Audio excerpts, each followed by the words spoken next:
right, welcome back to the She Who Dares Wins podcast, and my guest today is Beaky. Welcome to the podcast. Thank you for having me. You're welcome. Okay, first question. Can you tell me how you've dared and won? Oh, God. I was going to say I was dreading this question, but it is the only question you ask. I've been thinking about this. Okay. So I was thinking about what it means to be daring, or, you know, to dare to do something. Yeah.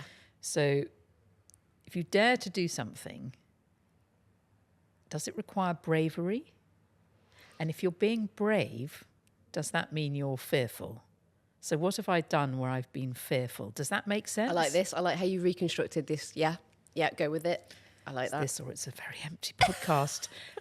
So I think the only thing really that I've done is listen to my gut, which sounds so pathetic. No. Doesn't it? No, it doesn't, because I think a lot of people don't.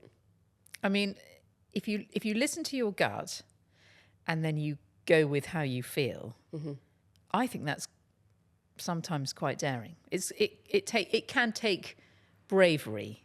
Massively. I think the mind can overrule the gut, and that can be what drives most people. My dad always says, follow your gut, and he's always right. Yeah. I mean, when Like, I haven't... What gut? Where is it? Because sometimes it's up and down.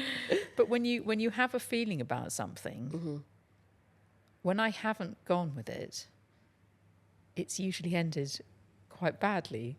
So I just made a decision a while ago that that's what I would do. And then sometimes to voice how you feel is quite scary, because it's not always the popular opinion, and it makes other people feel uncomfortable. So going against the flow is also a big part of it. And standing up for yourself when you feel something. Yeah. Did you have this from an early age, or is this something you've learned over the years?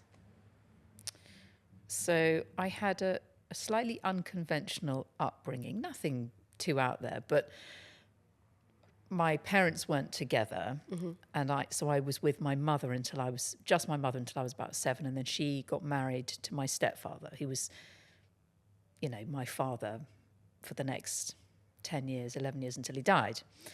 And they moved around a lot. I went to 18 different schools. We lived in 18? Holy shit. I'm sure there's a record somewhere. And so I was quite quiet, very smiley. I just smiled a lot when I didn't know what else to say, or when I didn't know what to say. But inwardly, I always felt it. I always had a feeling about what was right and what was wrong and what I should be doing. But I don't think I always voiced it. Okay. Because I was just this quite small, quiet... Everyone said, oh, she smiles all the time. I was smiling inside. I was probably thinking, you dickhead. Silent assassin. Yeah, yes.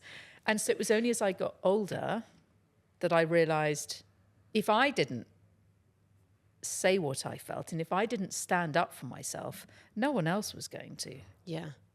And so to get where I wanted to be, I wasn't actually sure where I wanted to be, but to get anywhere in life, I was going to have to be quite steely and determined and stick up for myself. Yeah. And it's not always popular, is it? No, but I look like popularity is quite boring. I think you learn that. It's overrated. When you get older, don't you? Like the popular girls at school. Actually, I would have killed to be popular at school. I know I would now, but it makes me feel better to say would. no. Yeah. that they're not cool now. Back then. Ugly losers.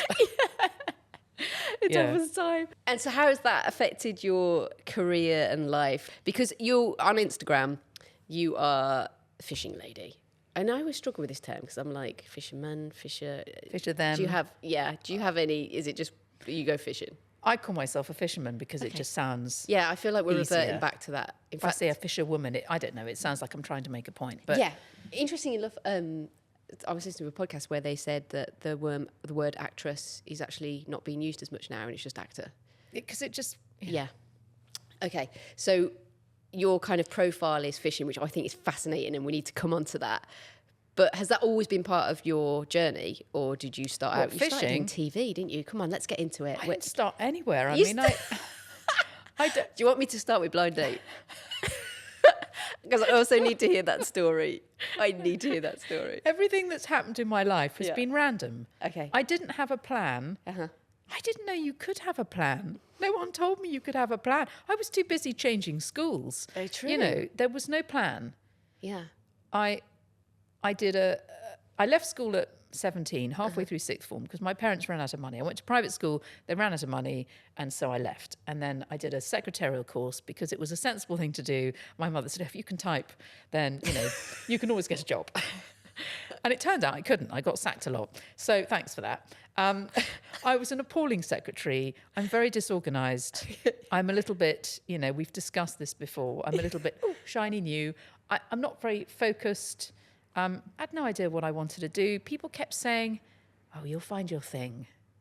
I don't have a thing. I think that's a really dangerous thing to say to somebody, because what happens if they don't have a thing and you'll get, I'm just finding my thing. I'll find it in a minute. I don't have a thing.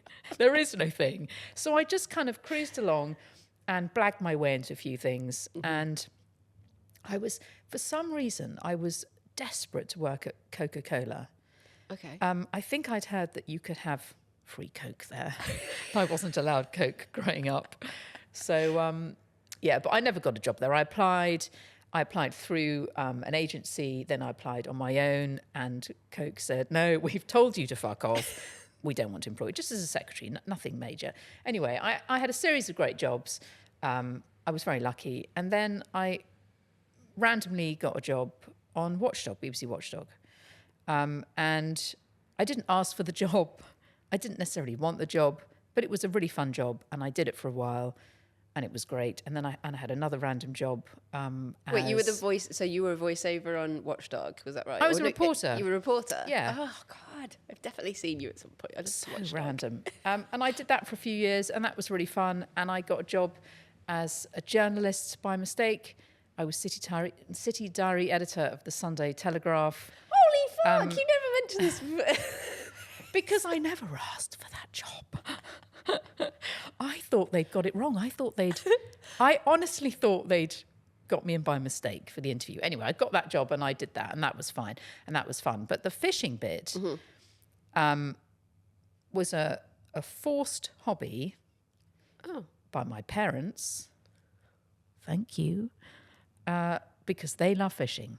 Right. And so I had to go with them, because when you're a child, you're not allowed to stay at home for extended periods of time on your own.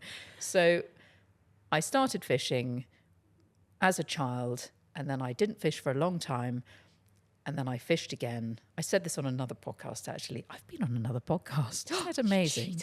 That's right.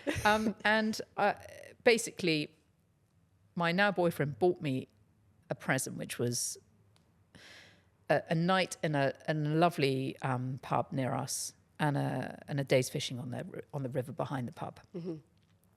And honestly, when he gave me this present, I thought, why? I don't want to fish. You're dragging at my childhood. I've given all that up. But he's so lovely. I didn't want to be rude. I mean, I did. But I was like, oh, that's so nice, thanks. And he kept saying, have you booked it? Have you booked it? And I eventually booked it, and I went, and it was great, and I loved it. And, you know, I haven't looked back. And so that's where the fishing comes from. And it's now an obsession. Okay, you know, so I'm getting into the fishing in terms of the knowledge base. Yeah. What type of fishing? Fly fishing. Okay. Sounds terribly posh. It is a bit posh. Is it? And lots of very posh people do it, and it's mainly men. Why is that? Why is there... like, I was explaining this to my husband, because he loves sport, and he's like, let's get our boys into every sport and then they can choose. And I was like, Marina mentioned it. She was like, we do kids' days. I was like, we wouldn't even put fishing on the table. Like, is it, I don't know, what, is it It's still? quite elitist, and it's quite expensive. Fly fishing is expensive. To get into. Or it can be. Right. There's ways around it. Mm-hmm. Have a friend who's a member of a really good club and go with them. Yeah, I mean, there are ways around it, but it is a male-dominated sport for sure. Mm-hmm. Not so much in the States, actually. Right. Lots of women in the States fish. But over here, I don't know. It's just not that popular. Yeah. Most people think it's quite boring. And I guess because when people think about fly fishing, they think about old men. There's nothing wrong with old men. Yeah. I love an old man. Who doesn't love an old man? But you know what I mean? You don't think, oh, I'll go and make friends fishing. Yeah, it's not or like going to the gym yeah. and I might meet some like-minded people and... Yeah. So yeah, maybe you've got to it's be that. invested. Actually, that is quite a scary thing, isn't it? To think if I'm going to go fishing, I'm going to be going with someone who I perhaps don't like align with in terms of personality. But Yeah. Yeah. I'm sure it's what Amy Flyfisher thought when she first fished with me. I'm seeing like so many different sides to fishing, I guess. Like Amy's just very much get out there and do it. Yes. And then brilliant. Went with Marina, which obviously at the Swinton estate, which is very posh, and it was very Tweed. I love a bit of tweed. Yeah, it was. I was like, I couldn't move for tweed, and I was like, I threw out a tweed jacket about 4 years ago. I'm thinking, why did I throw out that tweed jacket? You need to get one back. Yeah, I feel like. I'd dress head to toe tweed if I could every day. I love it. Bring on the tweed. I mean, I'm in my gym kit today because I'm going to go and find a gym after this. But otherwise, I'd be in tweed. You'd be in tweed, yeah. Okay, so fishing. So you got back into it.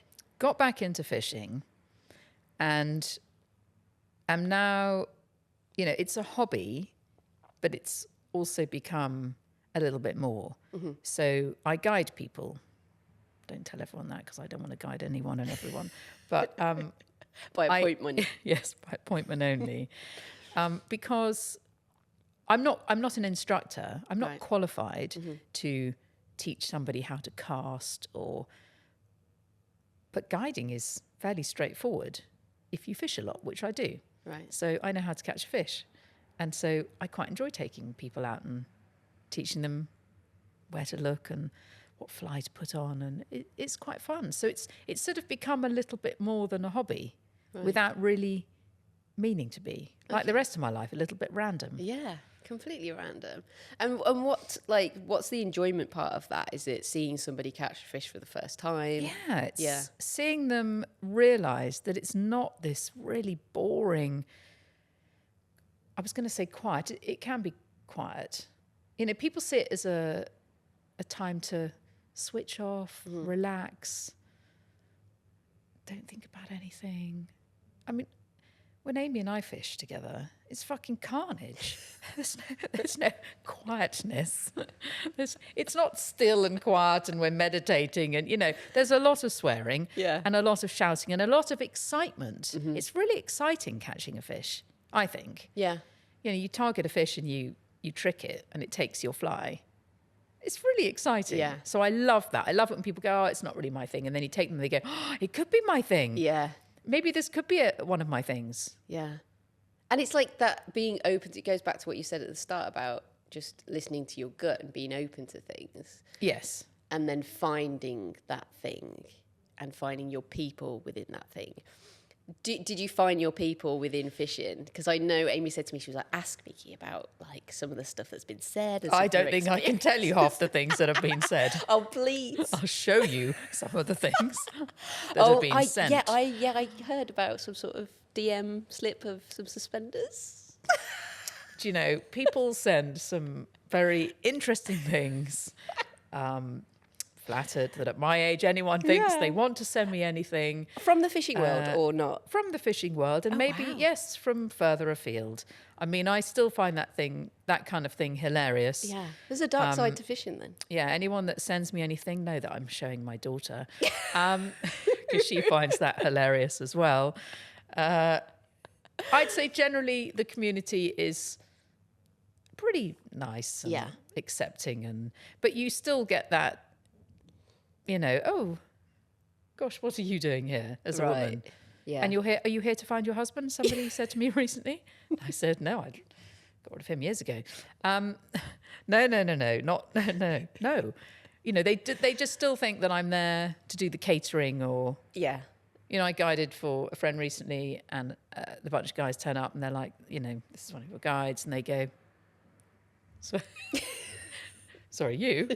Like, yep. And then you fish with them and and then they realise that it's fine. But you always get that initial flicker of, what?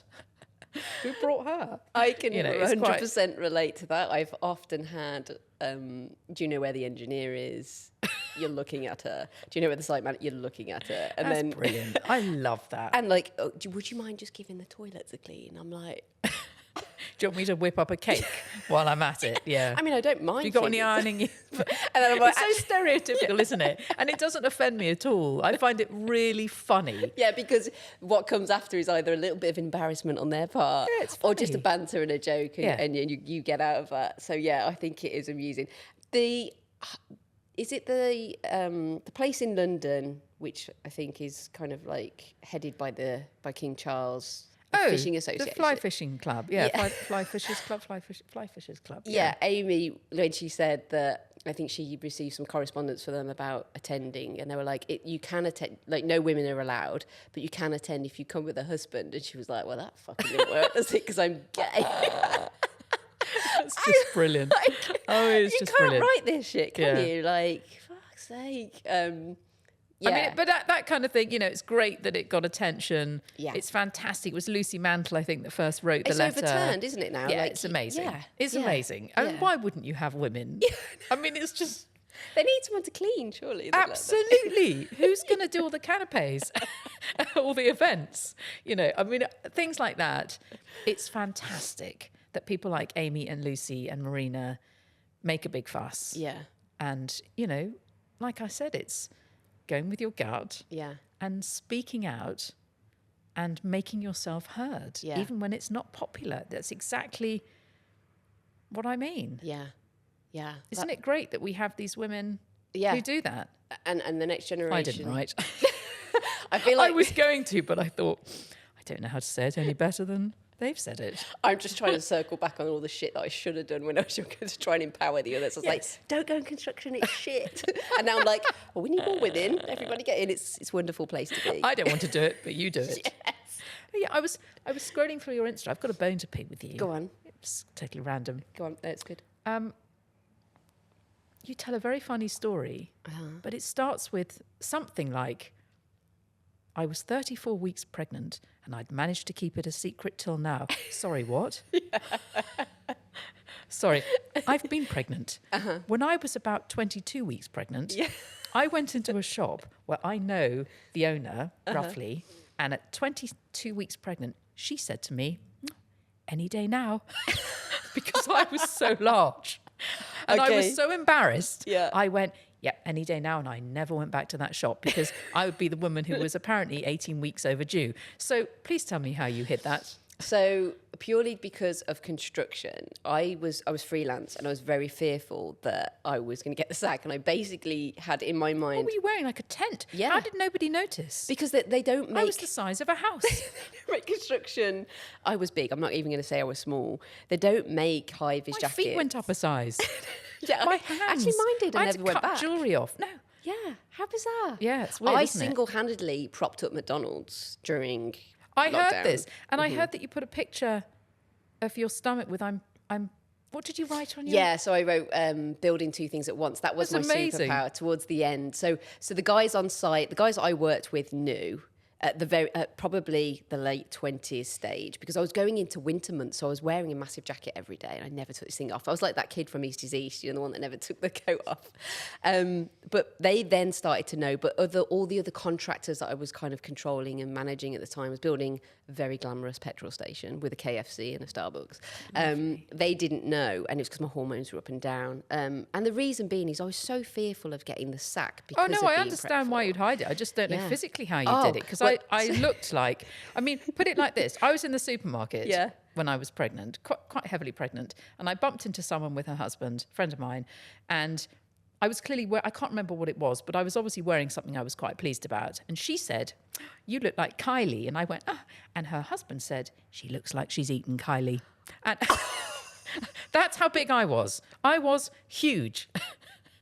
So I'm impressed that you managed to keep yours quiet, because there was no keeping it hidden from anyone. I mean, outside of that, if anyone had seen me, I had these black acid wash dungarees that were horrific, and I wore them every single day of my pregnancy because I was so tight. I was like, I'm not buying stuff that I then won't wear.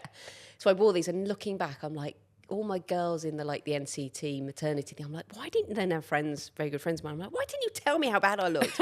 And they were like, and they had clips on the site, and I just kept opening them up because I'd go to site, and before 9 o'clock, one of the guys I was working with, who was an amazing guy, still friends this day, he would just turn up with burgers and like McDonald's, like things now that I just won't even eat. They're disgusting. The mozzarella sticks. Yeah. And feed me.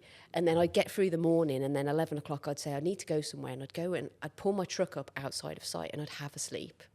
I'd sleep for like till somebody phoned me, and then I'd get back on site and have the energy, and then hormones were going everywhere. So it was a really interesting time. But yeah, my face was getting bigger actually. So they I don't think mine's ever gone down. I've still got a big fat face. Pregnancy would just fuck you up, won't it? Yeah. But it was this innate fear of like, I've got to get to this, because I knew there was no maternity pay after. I didn't know if I could go back into engineering. So I was like, I need to be here, and I need to earn until almost popping. In fact, I worked during COVID for TED, my second one, and I was massive, and it was really hot. And my boss said to me, he was like, you need to go on maternity leave now. That's it, because you're going to give birth on site. And they were panicking. There was one guy there that worked on a farm. Do you get like a bonus if you give birth on site? Well, I don't know. There was a guy that was a farmer, and he was like, I can deliver sheep. And I was like, you ain't going anywhere. That involves them. Don't they put their hand up sheep? There's none of that. Say no to him. I'm good, thanks. I'll just go to the hospital, even if I give birth on my own driving. I'm past that. I'd rather that. Yeah. So no, I feel you on the pregnancy. Like it's a harsh kind of. There was no hiding mine. Yeah, yeah. Well, so you have a daughter, Yes. and is she fishing? No, she couldn't. Okay. She couldn't care less. She couldn't about give a shit fishing. about She's not fishing. interested at all. Not interested. But I'm urging her to listen to her gut. Speak out when she feels she should. Not speak out in a loud, everyone has to listen to you kind of way. Make yourself heard. Quietly, but make yourself heard. And she's learning that. She had, the first part of her childhood just going, oh, you're so embarrassing. Please don't complain. Don't. I got onto Watchdog because I complained about something. I was a viewer and I complained about something. Okay. And went on as a viewer and then got given a job. Wow. Now, which was really cool at the time. I didn't really think about it. But when I look tell back. us what you were complaining about. I complained about a dry cleaners. Okay. And they ruined something of mine, and I complained about it, and I was on, and it became this huge story because apparently they messed up a lot of other people's clothes. Right, okay. And so I was kind of on as like the chief complainer, and every week they'd have new people on, and I'd still be there, and it just became this rolling story. And yeah, they gave me a job as a reporter. It's quite fun, isn't it, really? And so my daughter's had years of being horribly embarrassed when I complain about something. I don't make a fuss unless I need to. Yeah. And again, I'll do it hopefully quietly. But she used to hate it. She'd be like, oh, please don't say anything. Please don't complain. And now I watch her and she's just like me. It's hilarious. That's so empowering because it's so easy to not say something. Yeah. And It's too easy. Yeah, and still... We're so British, We are. We bitch about stuff. Somebody comes over, says, oh, it's fine. Thank you so much. It's fine. Thank you. And then they go and we go, fucking shit. It's shit. So I think I know the answer to this, but I'm going to ask you anyway. A couple of weeks ago, I was getting a sandwich from the sandwich shop down the road, and there was a lovely lady in front of me, bless her heart. She got some leggings on, and they were very see-through. You could see everything. And I was like, okay, as a woman, I would want to know. But then as I was ordering the sandwich, this was just taking over my mind. I was like, what if she knows and she's okay with it? And then I'm just going to embarrass her and and I went through this whole thing and I was like, fuck it. So she walked out and I was like, I'm really sorry if you already know or if no one's told you, but like, did you know your leggings are like super see-through? And it's just because, and I was like, keep going, Michelle, keep going. And I was like, it's just because I wouldn't want other men to see it. And she works at the hairdressers up the road. And she was like, oh God, thank you so much. She was like, I got dressed in the dark. She said, and my husband, I said, do I look all right? And he said, yeah. My husband hates me. And he said, yeah, fine. I was thinking, if my husband did that, I'd fucking livid. Yeah. And he wouldn't, because he'd be like, Shell, check yourself if your ass is on show. Would that have been something that you would have, I feel like you definitely would have been. I guess. I know it's not a complaint, but I feel like it's... That takes bravery. Yeah, I'd want to. Me. She might have gone, I know they are, and I want to show my wares. Yeah. That makes me laugh. I was looking at something on Instagram. Some guy at the gym who wears tight leggings. That's obviously his thing. Mm-hmm. And he was doing squats, and somebody put in the comments, mate, I can see your root chakra. That just made me laugh. So good. Sense of humour. You very much have a very cracking sense of humour. You're very kind. Humour to me is everything. That's something that I think, I was going to say, actually, that's another thing that I think maybe I've dared to do, and maybe one, is that I can find humour anywhere. Yeah. That's my, that's what I look for. Yeah. If you can find humour in the darkest times, you're probably going to be all right. Yeah. You know, we'll now go off on another tangent. Let's do it. One of the things where I feel I listen to my gut and it served me well, and I've always done it, is my health and my body. Mm-hmm. I have a very strong survival instinct, and I know when I don't feel quite right. Something can be slightly off and I don't feel it's right. And I had a cancer diagnosis back in 2019. And the only reason I got that diagnosis is because I pushed for it. Right. I mean, I had no symptoms and I felt something was off. Wow. And I made a fuss. And I made a real fuss, actually. I'll tell you, I had pain in my ribs. This is the story. Yeah. I had pain in my ribs, and I went to my doctor, and I said, I've got this dreadful pain, and it's keeping me awake at night. But it was, down here in my ribs. I hadn't thought anything about cancer or what else it might be. I just thought, I have pain in my ribs. What the fuck is it? So she did an examination, and she said, while you're sitting there with your top off, do you want me to do a breast check? I said, yeah, sure. And she found a lump, and the lump had been there forever. And to cut a really long story short, I pushed to go and see a surgeon, and I pushed to have a mammogram, and I pushed to have an ultrasound. And the same day that I went to the GP for pain, they told me I had cancer. Shit. So they found it by luck. It was underneath this lump, which was a cyst. So it very quickly unfolded. Yeah. I was given treatment that they recommended, which is a lumpectomy. They cut the lump out, and then they give you radiation, and then they put you on, I guess, something like tamoxifen, hormone blocker. Yeah. That's their suggested route. And I just didn't want all of that. So I had the lump cut out. I mean, do you have any friends who've had breast cancer? Lots of people, actually lots of customers that write in, not me personally, but almost someone of someone, definitely. I mean, it's 1 in 3, isn't it? It's yeah. I just didn't think it was going to be me. But, well, who does? And it's, yeah. But when they cut it out, so if you have just the lump cut out, a lumpectomy, they cut it out, and their thing is to get, clear margins, but small margins, because they're trying not to, I guess, leave you with a big lump of you missing. Yeah. So I said, I don't understand the small margin. Just cut it out. Cut with big margins. I don't mind. Yeah. And he said, no. So you go through this whole thing, and you go and see somebody afterwards, and they say, right, now radiotherapy. And I said, but what does that mean? Like, it's over my left side. It's over my heart. Couldn't that possibly cause damage? And they say, yeah, some guy says, yeah, it's possible that you might have heart disease, but it's a small risk. And I go, how small?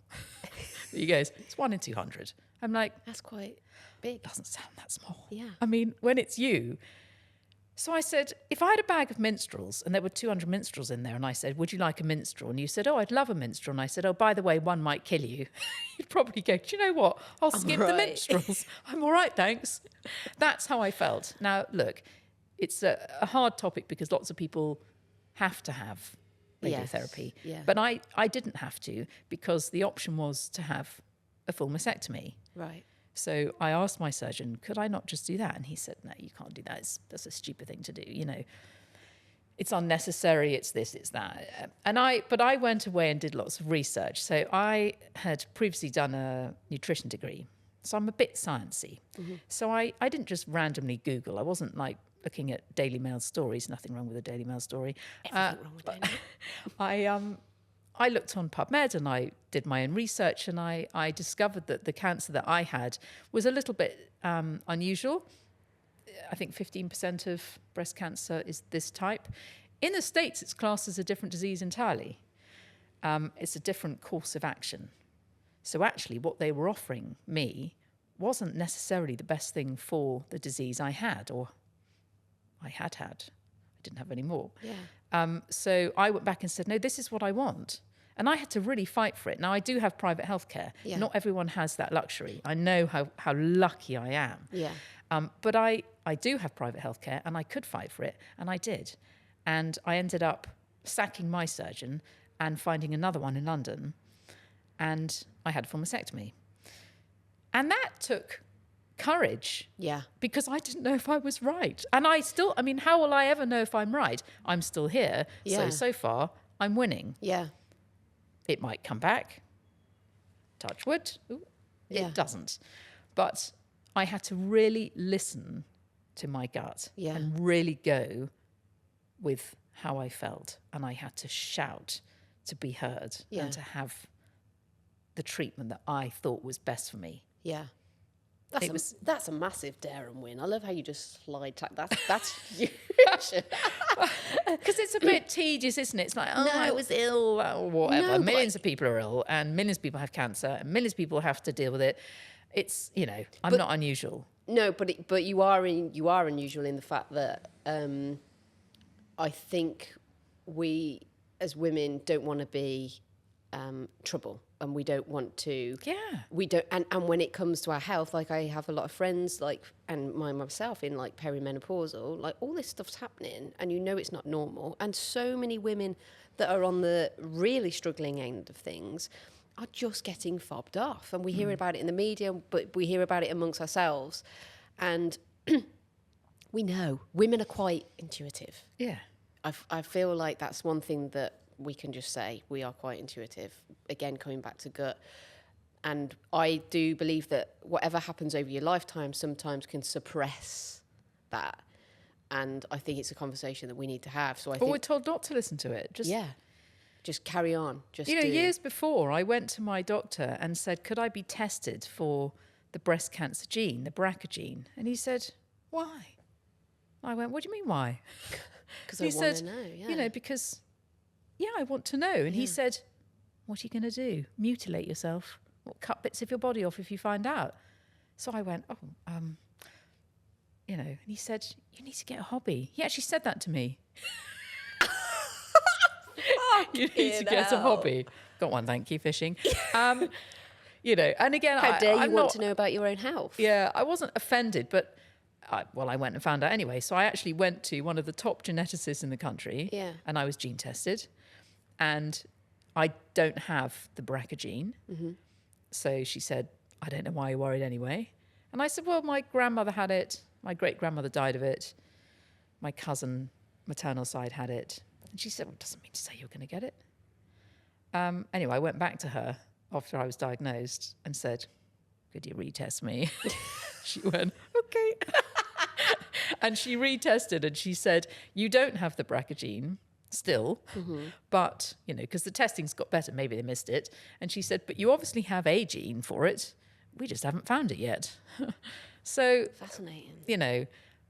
I think you've got to really fight for yourself sometimes. Yeah. And maybe it doesn't help that I'm small and blonde and maybe I look a bit helpless, I don't know. So people just fob me off with, So I've always been quite feisty. Is that I don't know if that's the right word. I don't want to be one of those loud, gobby, but No. I do feel that I just sometimes have to push a little bit harder to be heard. Yeah. So I do. Yeah.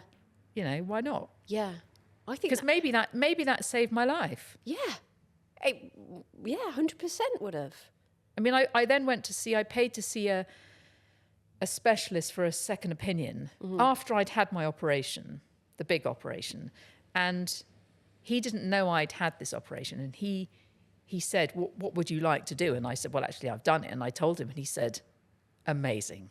That's what I would have suggested. Oh, good. And I thought, Why did no one else tell me? If you're an expert and that's what you would have suggested, Yeah, why? why did nobody else say that was a good idea? Why did nobody else? It was me. And on that morning when I got to hospital at 6:30 a.m. and you go in and you sign all the papers and they go, right, we're just going to lop your breasts off. There's a little bit of you that thinks, oh, is this a good idea? Am I doing the right thing? Because no one has said, yeah, this is the right thing to do. So did you go with both, even though you only had a lump in one? I went with both because I had lobular cancer, which doesn't have a protein that clumps it together. So you don't get a lump. Oh. And so it spreads in a linear fashion. Okay. It's an insidious, sneaky fucking disease. cancer, And so by the time it's spread, it's too late. Mm. So they couldn't guarantee that it wasn't anywhere else. So I thought, I'll just get it off. Yeah. Cut it off. Yeah. But that's huge then, to go in and to know that. Yeah. And I had it rebuilt the same day. Tell you a very interesting fact about anyone that's had it cut off and rebuilt with silicone. So gold standard is to have it re-put in with your own fat. Yeah. But I didn't have enough fat, so I had silicone. If you have silicone implants, you might have to cut this out of the podcast. No, but I found this hilarious. If you have silicone implants and so you've just got your skin, something called acellular dermal matrix, which is basically pig or cow skin, which they use to like a hammock. I mean, this is fascinating. Didn't know that. Yeah, I didn't know that until the morning of, and I was like, ugh. But anyway, so you've got your skin, then this acellular dermal matrix, and then the implants. So there's not a lot between the outside and the implants. Anyway, if you hold a torch up, they glow in the dark. Seriously. I mean, every cloud. Christmas is coming. I'm available for light shows and corporate events, just saying. If I get 2 torches, it's a proper light show when we have a power cut at home. Yeah. So I keep my boyfriend entertained. All my friends have seen it. I have no shame. Because that's incredible. It's truly a sight to behold. Wow. I don't know why I felt compelled to tell you that. No, I mean, that's fascinating. I find it hilarious. Yeah. Like I say, you've got to find humour Yeah. in the darkest of times. You have. I mean, what comes to mind is, well, actually, when you said to me about someone being affected, my nan had breast cancer she was 91. She's still alive. She's still going. She was 91, had breast cancer, smoked all her life since the age of 13, constantly smoked. And the surgeon was like, we can't operate on you until you stop smoking. And we were like, she's never going to do it. She's going to have to die of this thing because, she's never going to quit smoking. A little bugger, because she's Irish and she's had 8 kids and she's pretty hardy, quit smoking 2 weeks before, had a breast taken off, cracked on with life. So I think she's 93 this year, and hasn't smoked since. Okay, Nan, you could have saved your lungs and everything else in the meantime, but it took all those years. Oh, that's brilliant. But I've never really thought about kind of like asking her about it, because she's of that generation where it's like you just crack on. It doesn't matter if your leg's falling off. She's Irish, she's hardy. You just crack on with maybe life. ask her, and she might get the torches out. Yeah, maybe so my nan might have. I don't. Might have glow in the dark. She's got one left, glow in the dark boob. Maybe that's a Christmas. Did thing. she have an implant? I don't know, because you're going to have to ask her now. Just go with a torch, and when she's not looking, just hold it. Somebody asked me how I discovered this. I just like to explain, because it sounds a bit odd otherwise, doesn't it? I got out the shower one day and I was walking from the shower room to my bedroom, and I picked up my phone and I dropped my phone, and as I dropped it, I must have grabbed it. And, when you put the torch on by mistake, old people do that all the time. And and there it was. And I was like, check this out. Oh my God. I mean, I'm just thinking now from a business perspective, OnlyFans. Is there a section on OnlyFans? My daughter said, look, if I get desperate, I reckon there's a niche market. And I don't think many other people, I mean, maybe I shouldn't have said, because now other people are going to steal this job from me, but maybe there is a very niche market that would pay for that. Yeah. Probably not. But I think this boobs is a good segue. Absolutely fascinating story. And yes, to knowing your gut instinct. Here's the segue. Did you use your gut instinct on Blind Date? Can you tell me a bit about that? Damn you. How did you end up on Blind Date? So nobody, you realise no one watching this will know what Blind Date was because that's going to make me feel old. it was this really cool show Don't listen a to the long podcast, time ago you're in the dark ages when Yeah. everything was in black and white. There was a great programme. The premise is... Cilla Black. Yeah, Cilla Black, the presenter, 3 people lined up, one person behind a screen, ask questions, they pick one. Yeah. So yeah, this was a big programme It was when I was massive. younger. I remember watching it and just being like, you shout which number, pick this number. Yes, because remember in the olden days, there were only like 4 programmes on, and this was on Saturday night. Yeah, it was prime before you time. went out. Millions and millions of viewers. Yeah. Crazy times when millions of people watch something. Can you imagine that now? Yeah. So I worked in financial PR. I didn't even really know what financial PR meant, but I worked in it and I was the secretary, and we had a lot of downtime when all the results were coming out for all the big companies. We'd be there late at night typing up reports and results. But in between, there'd be hours when we were just sitting around doing nothing. So I'd read in the paper that they were auditioning round the corner from where our office was. And I said to one of my girlfriends at work, oh, look, let's just go along and have a look. No desire to actually audition. We just said, oh, God, the people will be dreadful. It will be hilarious. Let's go and see all the wannabes and have a laugh. So we walked around the corner. It's like 6 p.m. And there was a queue of people, and we found ourselves in the queue. So we stayed in the queue, and, you know, I don't know, an hour later, we got to the front and we did a quick audition. And I got a letter 2 days later in the post saying, you've been asked to the second audition. So I brought it into work and I said, oh, did you get a, you know, and she said no. And I was like, oh, well, I might as well go for the second one. And she said, do you want to be on it? I said, no, can't think of anything worse. I think I had a boyfriend at the time, actually. Just, you know, completely Do you mind if banned. I just... I don't think I told him. We didn't stay together that long. So I went to the second audition. I think she came with me. And I was really not into this at all. You know, all the girls there were very dolled up, lots of makeup, short skirts, looking very sexy. I went, you know, with my velvet Alice band, with my beehive and my navy blue jumper. Nothing's changed. Oh, my God. You know, and my jeans and my penny loafers. And they were all being very kind of sexual. And I wasn't, because I just wasn't. And then I got a phone call. I think I got an answer phone message saying, could you be on it next Monday? And so I came into work and said, what the fuck? Like, what? And I'm not doing it. And everyone in the office went, yes, you are. So they, you know, all came to the recording and they said, but don't worry about it. You won't get picked. You're the token toff. You know, nobody will pick you. So you were on the I was side, one of 3. Yeah, right, I was so one you of weren't 3. choosing. No, I didn't get that. The good job. I got that, you know, you're going to be picked, but no one's going to pick you. You'll be fine. You're the token toff. Nobody will pick you. I said, are you sure? They said, yeah, no one's going to pick you. Okay, so you're supposed to turn up with a suitcase in case you get picked. Oh, so you actually do go straight on the flight? I think sometimes you do. I mean, I know so little about it still, but I turned up. I didn't have anything with me. I was number 2, and I got fucking picked. And I had to go on holiday with Nick from Slough, who made plastic bags. I think he designed carrier bags or something. Oh, the glamour. Where do they find these people? I really I'm don't saying know. that. What an amazing opportunity. So it was hilarious. So you went, where did you go? I went to France. I went abseiling. Yeah. Was it awkward? Like, I snogged the cameraman.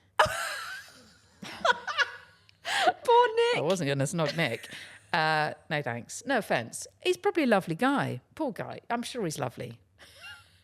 Just saying sorry to his wife and kids. But it was fun. You know, it was, again, another random thing I did not ask for. Yeah. Only I could be on Blind Date without actually wanting to be. I didn't want to be on it. Yeah. But this is another thing then, is curiosity. Yes. And it's quite common with a lot of my guests, but very strongly with you, is like a big part of daring. Never say no to anything It's unless just you being really don't want to do curious. it. Yeah. But even then, maybe. You know, saying yes to you, you know, when you very kindly asked me to be on your podcast, in my world, everyone lives in Hampshire. So I went, yeah. Hampshire, yeah. Where do you, Leeds? What? Where the fuck Oh. is that? Google. How far is Leeds from my house? Far. It's 5 hours. Why not? You know what? Take every opportunity. I'm always saying to my daughter, you can't expect great things to happen if you don't plant the seeds. Yeah. If you plant all of the seeds, maybe none of them will grow, but they might do. But if you don't plant them, none of them are going to grow. You have to put yourself out there and go with how you feel and take all the opportunities, find all the fucking happiness. Yeah. Life is the pursuit of happiness, right? Right. Whatever makes you happy. Yeah. Hopefully not, to the detriment of anyone else around you. Yeah. I was talking to my daughter about happiness and pleasure. Maybe I've got this wrong, but pleasure is like a quick fix. Yeah. And it's dopamine. Mm-hmm. Happiness is long-term and it's serotonin. It's very different. Yeah. So life is the pursuit of happiness, not pleasure. Happiness. Yeah, I've never heard it like that before, but it's right. Yeah. Go find it. It's everywhere. Yeah. If you look for it. And do you feel like there's very little regret because you've been able to do this? No, I've got... Oh, I thought we'd figured it out. I have no regrets. I've got a million regrets. If I had my time again, I'd do everything totally differently. Are they really? Because it's such I've messed so many things up. I've missed stuff. I've, missed opportunities. I've had a great time so far. Yeah.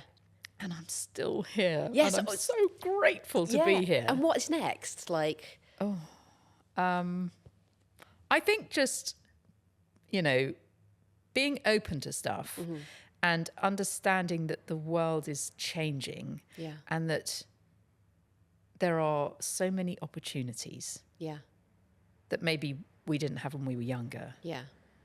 Like I was talking about the editing thing or voiceover thing. I used to do voiceovers and doing a voiceover required half a day in an edit suite. You can now do it in your bedroom. Yeah. So there's a lot of opportunity out there. And so working out what that means for me and, with the invention of AI, I mean, AI surely is the biggest invention of mankind ever. Yeah. Oh, it's got to be right up there, hasn't it? Yeah, it has, and it's scary, but it's exciting. It's exciting, it's scary, and it doesn't... I think it aids us, but it doesn't replace we're very social people. Well, yes, but I think it gives us more opportunities. So, my plan for the future, I've never had a plan, is to just keep fishing, hopefully guide a little more, but not too much. Not too much. And not to anyone that slides in the DMs with it. No. I'm very selective about who I will guide for. And seek out as much happiness as I can. Yeah. Every fucking day. Find it every day, somewhere, somehow. And it's usually by listening to your gut, trusting yourself, speaking up, quietly but firmly, and going for what you want. Yeah.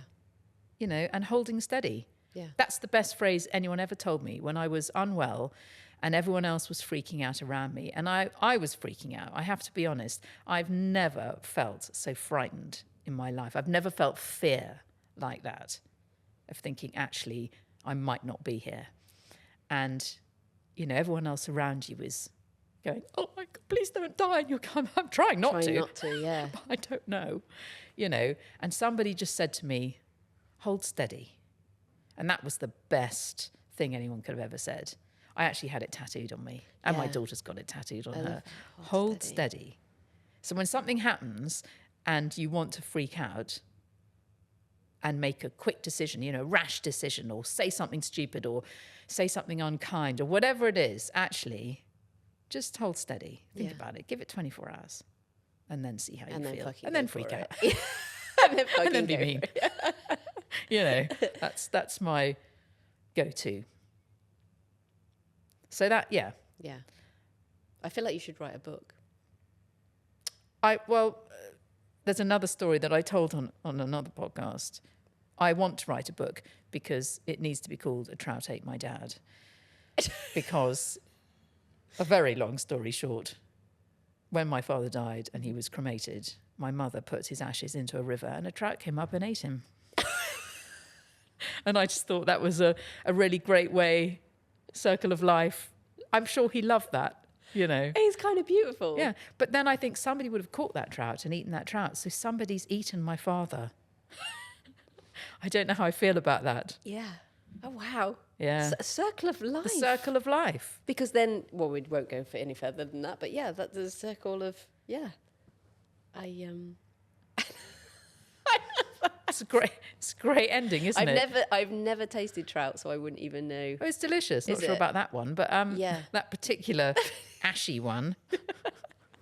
Well, Amy talks a lot about where she goes fishing, catching tampons and sanitary towels. Oh yeah, there's all sorts. Which I was just like, this is hilarious, but equally quite Apparently they concerning. find lots of sex toys in the river. Yes, and we said that was the same common thing that I found lots of sex toys on a landfill, which you do kind of expect. But I remember on many of my occasions walking across everybody's waste, and thinking, how many sex toys are there? Because it seems to be a lot that you would, whether your eyes were just drawn naturally to it. So when you work on a landfill, obviously you've got everyone's human waste, and most of it's in bags, but a lot of it just gets. Does this crushed not sound in. like a glamorous job? Oh, this was the worst. This was straight out of Hollywood. This is your reality, Michelle. And yeah, it was always the sex toy that then the guys would obviously get and put on things to make you try and feel uncomfortable. But actually, I was just fascinated by how many different types were thrown out and how many different colours. Didn't somebody leave you down a dark hole without a ladder? Yeah, that was on a job in. Why would they do that? I was new, and it's what you do to newbies. How long did they leave you down the hole for? For the lunch break. So I was. Did they chuck you any lunch down the hole? No. It was Nottingham Council Estate, which was so rough, and I was about 2 meters below the concrete. In this hole, trying to give them a level, and they lifted the ladder and fucked off for breakfast and thought it was hilarious. And I just waited till they got back. The guy actually that did that, really funny character, was quite scary, but he had lots of houses, lots of cash in his wallet, but was like a football gangster whose cover was working in construction, I believe. Been in and out of prison, could tell you everything about every ward and every different type of prison in the UK. Offered me to do a drug trip, which was really interesting. He was like, no one would suspect you. Do you fancy going to France and coming back? And I was just like, what? But it was him that left me down the hole. That's brilliant. Yeah, he was like, do you fancy... I was in my early 20s. He was like, do you fancy going over to France and bringing something back and I'd pay you like $2,000? No, but maybe. I was like, what? It's weighing up the odds, isn't it? Of like, oh, that's quite a lot of money. Like at the time, it was huge. And very interesting character, but I left down a hole and did you have a go at him when you were allowed out of the hole? I think he was a really funny guy. Lots of people didn't like him, very scared of him. He never called me by my name. He called me every name under the sun but Michelle. And then I remember once that I had to put some steel pins in the same hole. Was hammering these pegs in, and he looked down at me and he was like, "Oi, Cassandra," or some name that wasn't mine. Oh, so he really just called you? Yeah, he just called you random names. It was hilarious. Yeah, and I looked up and he said, "Hit that!" He was like, "Hit that!" Like you've just walked in on your boyfriend shagging your best mate, and it worked. I was like, and I've never hammered in like these steel pegs quicker. And every time since then that I would do it, I'd be like, right, imagine Tom with someone else. And do you know what? It's characters, isn't it? And you get them in the fishing world, like all walks of life. And I love finding the beauty in storytelling. And I work with so many different characters. And it's fascinating, isn't it? It makes you want to do it more. And there are arseholes. Like 90% is amazing. You get the 10% who ruin it for everyone. But that's life. But don't you think that a lot of it is how you perceive something? Yeah. You know, two people, same experience, see it very differently. Yeah. And it's how easily you're offended, maybe. Yeah. If you find it, I can find things offensive but funny. Yeah. And I guess maybe other people would find it offensive and really upsetting. Mm-hmm. And I don't know if there's a right and a wrong. Yeah, I don't know where it comes from either. Like I just always try and find funny. I'm always thinking, I can't wait to tell my daughter. I would say, yeah, it makes for a good story. I've always said it makes for a good story, and I think storytelling is part of it. Like I remember chatting to my friends, and they were we talked about a guy I worked with on site who pooed in someone else's lunchbox, which is horrific. And it is you would get sacked. But it was hilarious. Oh, it's horrific, but I mean... Yeah, it was... Sorry, can you just tell me how this happened? Yes. What's the build-up to shitting in someone's lunchbox? So it was constant wind-ups on site. And then, hang on, then I want to ask you about when... Did you use a loo on a... It is your Instagram. Did you not use a loo in a showroom? Yeah, so I pooped in a showroom and I didn't know That's the best thing I've ever heard in my life. The toilet wasn't working, yeah. And that's the best thing I've ever heard in my life. And then, these two ladies that worked in the showroom were like, oh, if you don't ever want to use the site toilets, you can use the showroom toilets. So I did one day. But I didn't realise what they meant is the office toilet, not the one actually in the showroom. That's the best thing I've ever heard in my life. They don't work. So I was just like... oh crap, literally. And then I left and denied all knowledge of it. And that's brilliant. Yeah. But the pooing in the lunchbox, I worked with this guy called Ken, bless his heart, I hope he's still alive, but I really perhaps doubt it. He was a huge guy. He treated me like his daughter. The job was very scary in that we were working in the middle of Wales, middle of nowhere, these 3 Geordies who I didn't know, and they would play pranks on each other. Very hard lives. And Ken they called him the animal. And for several reasons, like he used to just get naked for no reason to clean himself down because we were drilling and basically we're drilling through waste. So everyone's household waste and all this black tar flies out everywhere. Everyone gets covered in it. And at the end of the day, he'd strip down with a baby wipe and this guy was huge and just clean himself off. Like he didn't care who was watching. And he was just a bit of an animal. I remember sitting on a day where it was throwing down sideways in Wales and I was freezing and he said, get in the van, which I shouldn't have been. I should have been watching everything they were doing, but I was like, who cares? They're drilling through waste. What's going to happen? So I sat in the van and he got in the van, he stunk, and he pulled open the glove compartment. In there was a bottle of aftershave and we stink because it's disgusting on a landfill. And he took out the aftershave and he undid the lid and he drank it. And then I was like, I don't understand. Maybe that's not aftershave in there. And then I asked the lads and they were like, oh yeah, like, you know, he likes his drink and sometimes if there's not a drink available, then I was like, whoa, that's serious. So incredible guy, lots of layers, incredible story, sad kind of upbringing. But he was very good at practical jokes and I say very good, that sounds horrific, like I've got a very warped sense of humour.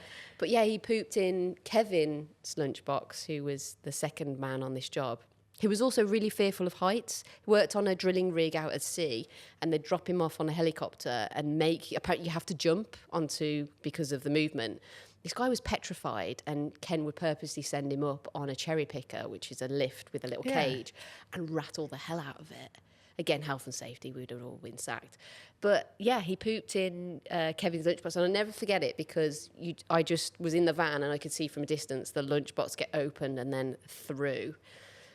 He also pooed in a box, and then when the box got opened Did Kevin find it funny when he... Hilarious. We all did, to be honest.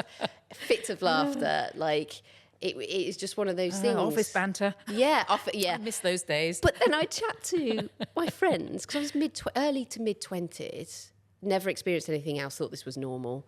And my mates were like, dude, like, what are you doing? Like, who are these people? Drug dealers? Like, who are these? And I'm like... It comes back to what you say is I could have cried. So many things happened. Nothing ever malicious happened. I think I did have a lot of lucky escapes on this.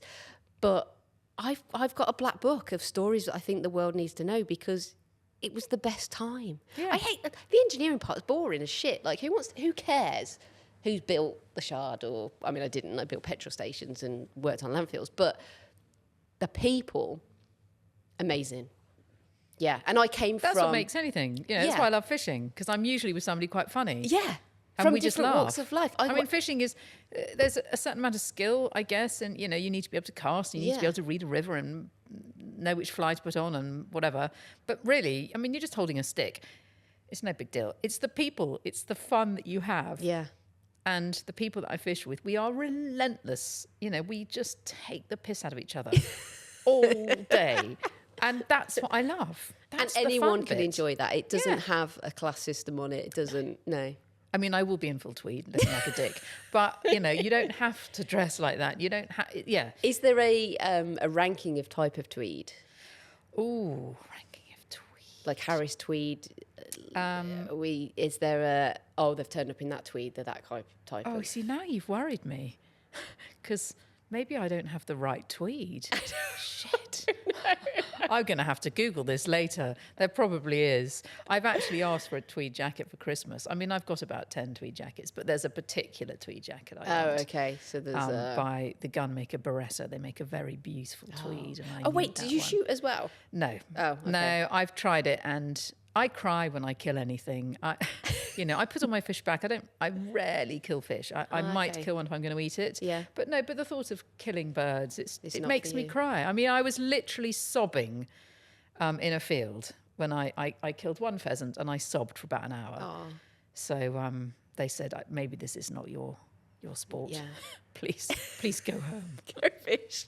Yeah, go do something you enjoy. So I don't do that now. But I will wear tweed anywhere. Yeah. Yeah. I need to get some tweed. Oh, you do, and Yeah. and I'm the person to help you find it. Okay. I'm down for that. Yeah. We can go tweed shopping. Yeah. Amazing. Well, I could sit here for hours and chat to you, but you've covered so much. You really have dared and won, and thank you so much for sharing your story. Well, I hope that it's of interest to somebody Oh, it somewhere. It will. I think it's hard to say you've won at something. When it's I still a think journey. when you're still in it. Yeah.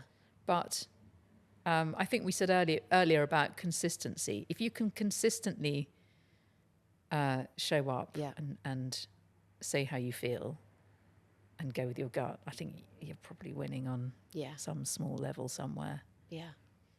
I did promise my mother I wouldn't swear in this podcast, so she's going to say I didn't win. Sorry.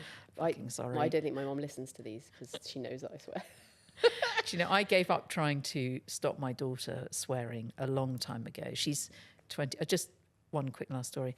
She's 22 now, nearly 22. And how old are your children? They're 8. So 4 and 7, and 4 I and do 7. say the C word around them. I know it's really bad. Have they picked it up yet? No, but they did. Okay. They pick up what my husband says. You think they haven't? Don't. But I'm telling you now. So I'll tell you a story that I hope will make you laugh. When my daughter was about 8 or 9, we were sitting in the kitchen, and another mother at school had said to me, why don't you buy these? They sell these little boxes of like cue cards, and they've got interesting facts on, and it's a way to start a conversation and maybe, teach your child something they didn't know, and maybe yourself. So I bought these little cards, and she's sitting at the kitchen table drawing or colouring or doing something, and I pull out the first one, and I say, she's called Ernestine, but we call her Ern. Hey, Ern. She's like, yep. And I go, did you know that a python can eat a goat whole? And I just see her go like, carry on drawing. So I think maybe she didn't hear me or she didn't understand. She doesn't know what a python is. So I say, did you hear me? A python can eat a goat whole. And she looks up at me and she goes, a goat whole? Is that like an arsehole? And I thought at that point, I'm screwed. There's no stopping her. Everything you say is clearly absorbed. They just take it all in and then they just bring it out one day. They're going to use that at some point. I know they're going to say the C word and they go, it's coming. It. Yeah. I went to a comedy event and the lady asked the audience, all mums, to write down something that their children had said. And apparently this little girl had been given a coat at nursery. And as they handed the coat, she said, that's not my fucking coat. I'm like, give the mum an award. Who's the mum? Bring her out. She needs an award. Brilliant. Yeah, it's all coming. Your children are listening all the time. Please help me. Amazing. Thank you so much. I've got some gifts here for you. But because you like shopping, you can check out the rail over there, because I was like, I don't know what to give you. Like, I don't have a tweed. But so you could just rustle up a tweed sweatshirt. Slip a tweed. Yeah. In fact, you got me thinking now that needs to happen. Yeah. So there's a little beanie in there as well. Of you. And a Oh my hoodie. God, Absolutely that's so welcome. kind. Thank you so much.